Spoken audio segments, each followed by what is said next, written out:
ओम कृष्णाय नमः, ओम वासुदेवाय नमः, ओम परमात्मने नमः, ओम राधा वल्लभाय नमः, ओम गोविंदाय नमो नमः, ओम कृष्णाय वासुदेवाय हरे, परमात्मने प्रणतः कृष्णाय गोविंदाय नमो नमः।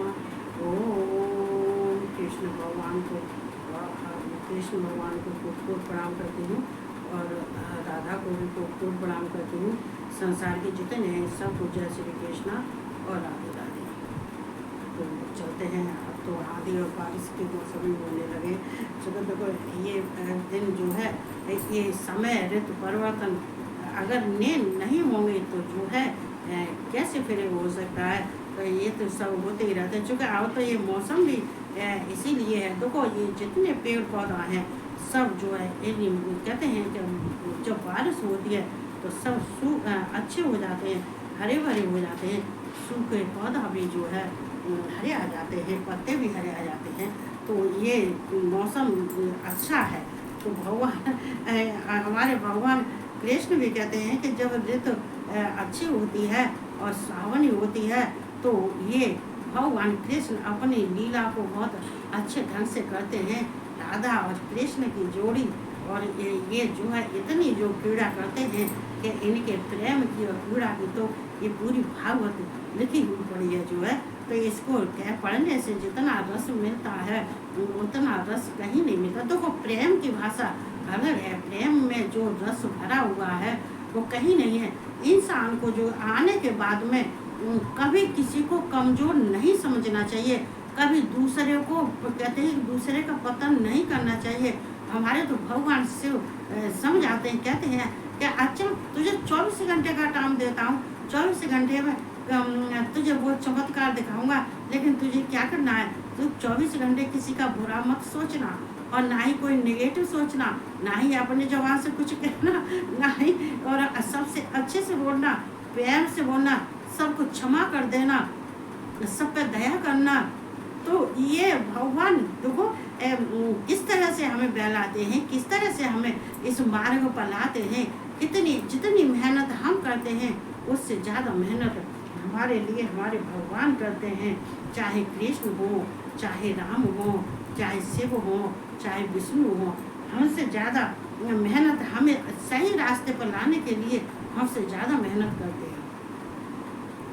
तो हम उनको धन्यवाद देना चाहिए। तो फिर हम उसी काम को करते हैं, नहीं 24 घंटा हम किसी का भी कोई बुरा नहीं सोचेंगे, ना ही किसी के संग में अनर्थ करेंगे, ना ही किसी गलत बोलेंगे। नहीं, ये तो ये सब क्या है।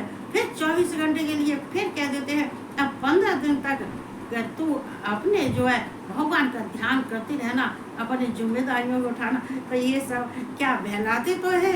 अरे बहलाने वाला भी तो इस तरह हिम्मत बढ़ाने वाला भी तो वो हमें सही रास्ता भगवान कहते हैं कि जो जब जानता हूँ कि मेरा भक्त ये कहता है ये भ्रमित हो रहा है या कहीं दलदल में फंस गया है, नहीं निकल पाया, तो हाथ पकड़ के निकाल लेते हैं, इधर नहीं चल इधर चल इधर नहीं चल इधर चल, ये नहीं कर ये कर। तो तभी तो हमको अपने लक्ष्य को प्राप्त होते हैं, हमें साहस मिलता है। अगर हमें साहस नहीं मिलेगा और हमें किसी का सहारा नहीं मिलेगा या हमें कोई बतलाने वाला नहीं होगा तो हम तो कहाँ, हम तो जहाँ पढ़े वहीं तो पढ़े रहेंगे। तो भगवान पर विश्वास करना चाहिए, श्रद्धा करनी चाहिए। बृहत साम तथा सामनाम गायत्री छंदसा महम मासा नाम मार्ग शीर्षो है व्रतु नाम कुसुमा करम। देखो, कुसुमा कर है मतलब भगवान यहाँ कृष्ण से किया करते तथा गायन करने योग्य श्रुतियों में मैं बृहस्पति शाम। देखो, गायन करने योग्य श्रुतियों में शाम तो भगवान ने, शाम का रूप तो भगवान ने पहले बढ़ा दिया। कहते हैं शाम वेद का रूप तो भगवान कृष्ण ने पहले भी बताया था। अभी जो निकल गया है जो है श्लोक, जो अब 3-4 श्लोक निकले हुए, उससे पहले भगवान ने बताया कि वेदों में मैं शाम वेद हूँ। तो ये तो लेकिन फिर यहाँ पर जो है व्रत शाम तथा सामनाम, तो ये सब भगवान ने क्यों बनाया? चूँकि ये जो इसमें जो ये है ये शाम है, ये शाम से जो श्रेष्ठ है वो बृहत शाम है, वो बृहत शाम बहुत श्रेष्ठ है। चूँकि देखो ये शाम की क्या होता है, ये संगीत ये संगीत होता है, ये गायन होता है, ये कहने ये गायन होता है, ये संगीत होता है। इसमें संगीत की जो ध्वन होती है वो ध्वन को जो है सुनने में सबको अच्छी निकलती है। जैसे भगवान कृष्ण की बांसुरी में जो है उसमें जो सामवेद के ऋचाएँ भरी हुई हैं और उनके इतने स्वर निकलते हैं तो कितना अच्छा निकलता है, कितना सुरीला उनका गाना जो निकलता है, उनकी धुन निकलती है, कितनी सुरीली होती है, कितनी मीठी होती है, जो को सुनने को मन करता है। तो उससे अच्छे उससे श्रेष्ठ बृहत साम है। इसलिए मैं जो है बृहत साम का ही स्वरूप धारण करता हूँ, मैं बृहत साम हूँ। तो भगवान शिव ने इस साम को छोड़ के बृहत साम जो श्रेष्ठ चीज़ है, भगवान अपनी विभूतियों को जो है श्रेष्ठ चीज में समाहित कर रहे हैं, श्रेष्ठ चीज में ही अपने विभूत का वर्णन कर रहे हैं भगवान कृष्ण। और श्रुतियों में बृहस्पति शाम ये बृहस्पति शाम हो तो ये छंदों में गायत्री छंद, गायत्री छंद का मतलब क्या होता है कि जितनी ये वेदों की ऋचाएं हैं, जितनी वेदों की ऋचाएं हैं और उनमें गायत्री छंद श्रेष्ठ है।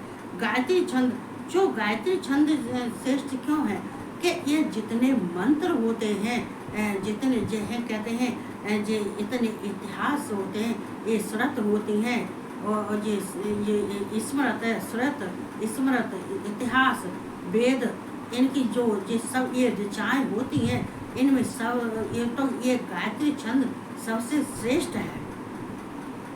तो गायत्री के छंद जो सबसे श्रेष्ठ है और गायत्री के बिना तो कोई मंत्र पूर्ण होता ही नहीं है।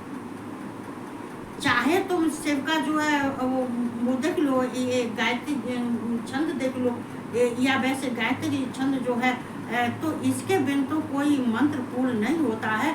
जितने वेद हैं, जितने शास्त्र हैं, उनमें सब जितने मंत्र हैं उनमें गायत्री छंद सबसे श्रेष्ठ है।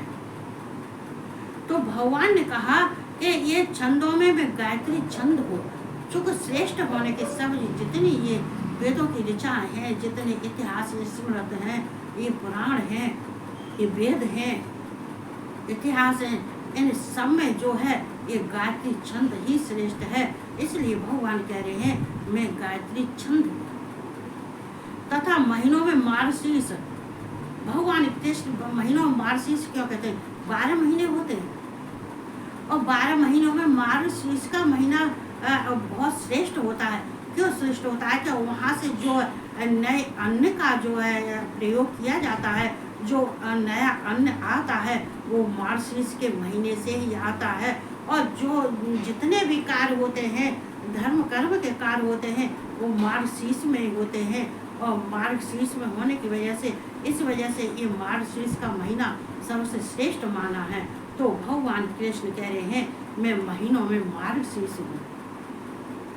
देखो ये मार्गशीर्ष में ही ये भगवान शिव ने जो है अग्नि स्तंभ जो है प्रकट किया था, वो मार्गशीर्ष के महीने में पूर्णमासी के 12 बजे के बाद जो है ये 12 पूर्णमासी के रात को 12 बजे के बाद में अग्नि स्तंभ जो है भगवान शिव ने प्रकट किया था और प्रकट हुए थे, उसमें अग्नि स्तंभ में प्रकट हुए थे।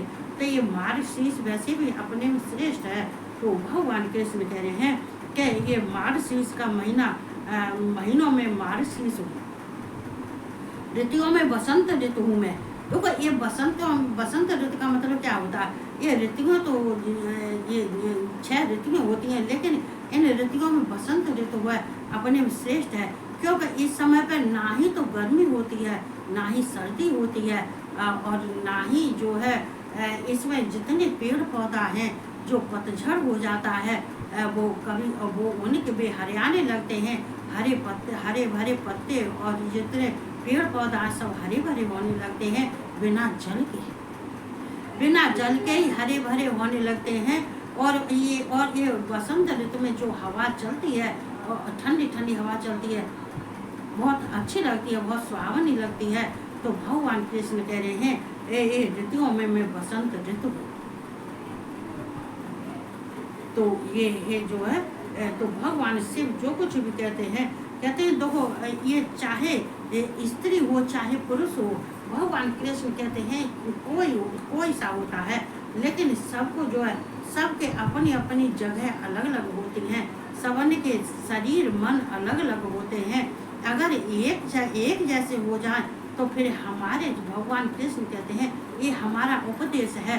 तो ये जो हम गायत्री का हम जो गीता का हम उपदेश अर्जुन को दे रहे हैं, तो सब जब एक से हो जाएंगे तो ये गायत्री तो ये गीता अपने में इतनी फल फूलेगी जो है, इतने मनुष्य फलेंगे फूलेंगे, क्योंकि एक दूसरे से केवल गीता का ही तो गीता के बारे में ही तो कहेंगे, कृष्ण के बारे में ही तो कहेंगे, अर्जुन के बारे में ही तो कहेंगे, अर्जुन के विषय में कृष्ण के विषय में ही तो कहेंगे, गीता के विषय में तो कहेंगे, लेकिन एक जैसे नहीं है।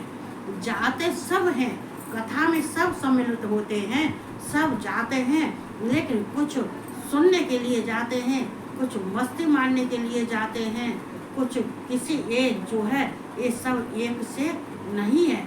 इसलिए हम तो सबसे प्रार्थना करते हैं ये संसार एकजुट हो जाए और भगवान का ये ध्यान करने लगें, ये गीता का पाठ पढ़ने लगें, करने लगें, अध्ययन करने लगें, दूसरों को ये विद्या दान का, इसको विद्या दान कहते हैं, विद्या दान करने लगें। दान तो बहुत होते हैं, लेकिन जो विद्या दान होता है वो ही बहुत श्रेष्ठ होता है। वो इस जन्म में भी ज्ञानी होता है, अगले जन्म में भी ज्ञानी होता है, जन्म जन्म में ज्ञानी होता है जो विद्या दान करता है। जो चीज़ हम दान करते हैं वो चीज़ हमारे लिए कहते हैं कि देखो हमें